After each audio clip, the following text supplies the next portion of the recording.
High বন্ধুরা, আপনারা প্রায় সকলেই জানেন আমার একটা ভিডিও ভাইরাল হয়েছিল গত 25শে ডিসেম্বর। সেই ভিডিওটা আমি পোস্ট করেছিলাম। ভিডিওর গায়ে লেখা আছে পুরুলিয়া জেলার এক বিশেষ পরিবার। যাই হোক, আমি আজকে আবার এসেছি সেখানে আপনাদের নানান কৌতূহল মেটাতে। এই সেই পরিবার। অ্যাড্রেসটা বলে দিচ্ছি। পুরুলিয়া জেলা মানে পশ্চিমবাংলার অন্তর্গত পুরুলিয়া জেলা, কেন্দা থানা, শিমুলটন পোস্ট অফিসের অধীনে পড়ে পুরাতন বেলডি গ্রাম। এই যে দেখুন, এই সেই পরিবার যেখানে বলেছিলাম নেই কি নেই, রাস্তা নেই, বিদ্যুৎ নেই, এক ফোঁটা হাত ধোবার জল নেই, অন্য কোনো পরিবার নেই, পরিচ্ছন্নতা নেই, অর্থাৎ ঝোপঝাড়ে ভর্তি। এই যে দেখুন, নানা রকম গাছপালা। মূল রাস্তা থেকে এখানে আসতে অনেক লোকের জায়গা পার হয়ে আসতে হয়। দেখুন, এই যে সরকার এটা দিয়েছিল, কিন্তু তবুও এখানে জল নেই। অনেকক্ষণ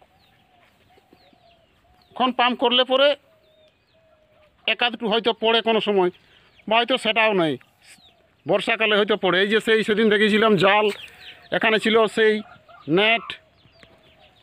আমি আজকে এসেছি, এই ধান যদিও দেখতে পাচ্ছেন এগুলো লোকের ধান, ভাগে চাষ করা। আর এই যে দেখুন, আমি আজকে পরিচয় করিয়ে দিচ্ছি। একবার নামটা বলো।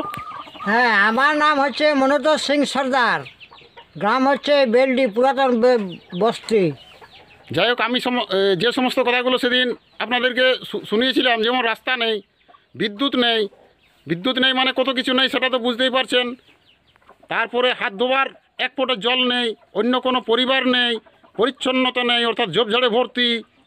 এই সমস্তগুলো আমি যা কিছু বলেছিলাম সেগুলো তো সত্য না? সত্যই তো, সত্য বলেছি তো। হ্যাঁ, দেখুন, অনেক দূরবর্তী থেকে জল আনা হয়েছে, তবে বাড়ি তৈরি হয়েছে। সেইভাবে বাড়ি তৈরি করতে হয়েছে। এই যে বাড়িটা আবার দেখিয়ে দিচ্ছি এই দিক থেকে একবার। এই যে জরাজীর্ণ দশা, বর্ষার সময় কত কষ্টে থাকতে হয়। এই যে ঝোপঝাড়, সাপ খোপ নানা রকম। তাছাড়া যখনই বিদ্যুৎ নেই, মানে কেরোসিন দিয়ে আলো জ্বালতে হয়। মানে কেরোসিনের কেমন দাম, কিছুক্ষণ পেট্রোলের সমান দাম, 120 টাকা লিটার হিসাবে তেল কিনতে হয়। সেইভাবে জীবনযাপন করতে হচ্ছে। অনেকেই বলেন যে মুরগি চাষ করতে গেছে, সেটা একটু বলবেন। মুরগি চাষ না, আপনি মুরগি চাষ নয়, এটা আদি পিতা পুরুষের বসবাস, সেই হিসাব বসবাস করে আছে। বাস, সবাই মানে এইখানেই জন্মগ্রহণ, এইখানে মৃত্যু, বাপ ঠাকুর দাদা সবাই। তাহলে আর কি করে বলা যায় মুরগি চাষ করতে এসেছে? মুরগি চাষের জন্য আমাদের গ্রামে অনেক লোক, শুধু মুরগি চাষ নয়, অন্যান্যভাবে অন্যান্য কাজের জন্য মানে এমনি দূরে গিয়ে বসবাস করে, কিন্তু আমি সেখানে যাইনি। সেটাকে আমি বিশেষ পরিবার এখনও বলিনি, এটাকে এই জন্য আমি বিশেষ বলেছিলাম। যাই হোক, অনেকেই বলেছেন এমন জায়গাতে বাড়ি করেছো কেন?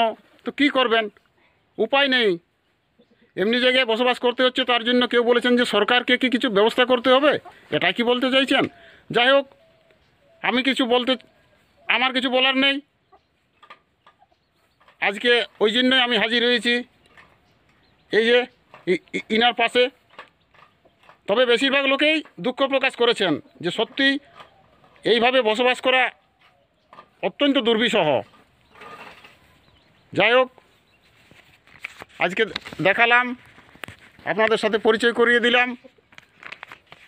তারপরে এবার আপনারাই বিবেচনা করবেন যে আমাদের এলাকার মানুষ কত কষ্টে বসবাস করে। বন্ধুরা, এইখান পর্যন্তই, ভিডিওটা লম্বা না করে শেষ করে দিচ্ছি।